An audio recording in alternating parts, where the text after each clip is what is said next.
রাষ্ট্র সংস্কারের আকাঙ্ক্ষার প্রতিফলন। তারপরেই নির্বাচনের দিকে সরকারকে যেতে হবে। নির্বাচনে যাওয়ার আগে নির্বাচনের কাঙ্ক্ষিত পরিবেশ তৈরি করতে হবে। প্রশাসনের নিরপেক্ষতা, রাজনৈতিক দলগুলো যেন নির্বিঘ্নে তাদের কর্মকাণ্ড পরিচালনা করতে পারে। কোন বিশেষ দলের যে আধিপত্য প্রভাব প্রশাসনের চোখের সামনে চলছে, পেশি শক্তির আধিপত্য, এগুলো বন্ধে প্রশাসন এবং সরকারকে কার্যকর ব্যবস্থা নিতে হবে এবং এই সরকারকে সব ধরনের সহযোগিতা গণ অধিকার পরিষদ করবে। সেই ম্যান্ডেট দেওয়ার জন্যই জনগণের আকাঙ্ক্ষার আলোকে দলের আগামী দিনের কর্মকৌশল নির্ধারণের জন্যই আজকের এই মিটিং।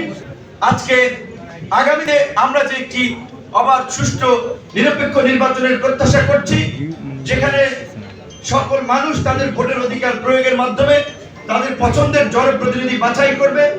নির্বাচনে প্রার্থীরা ক্যাম্পেইন করবে, গণসংযোগ প্রচারণা চালাবে। তার জন্য নির্বাচনের পূর্বে অবশ্যই একটি লেভেল প্লেইং ফিল্ড এবং নির্বাচনের পরিবেশ তৈরি করতে হবে। কিন্তু আমরা লক্ষ্য করছি, আপনারাও নিশ্চয়ই আমাদের চেয়ে ভালো লক্ষ্য করছেন, কারণ আপনারা তৃণমূলের কাজ করছেন। আপনারা জেলার ডিসিএসপি, ইউনো ওসি থেকে শুরু করে তৃণমূল পর্যন্ত কাজ করছেন। ইউনো সাহেবের ব্যবহার কি, ওসির ভূমিকা কি, ডির ভূমিকা কি, এসপির ভূমিকা কি, এইগুলো যারা প্রশাসনের থেকে আপনারা মিটিং গুলোতে অংশ নিচ্ছেন, আপনারা তুলে ধরবেন। আপনাদের প্রতি আমার উদাত্ত আহ্বান, আসুন আমরা সবাই মিলে নতুন বাংলাদেশ গঠন করি। আমরা সবাই মিলে সাম্যের ভিত্তিতে একটি ন্যায় বিচারের রাষ্ট্র গঠন করি।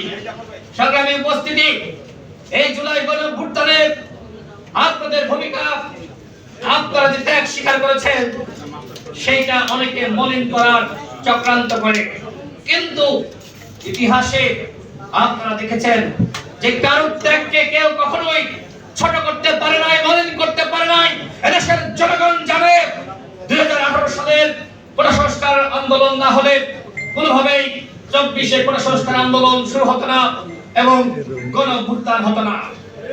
এই গণঅভ্যুত্থান হয়েছে সেই 18 সালের কোন সংস্কার আন্দোলনকে কেন্দ্র করে। সে সময় আমাদের নেতৃবৃন্দ আপনারা দেখেছেন কিভাবে জেল, জুলুম, রিমান্ডের নির্যাতনের শিকার হয়েছে।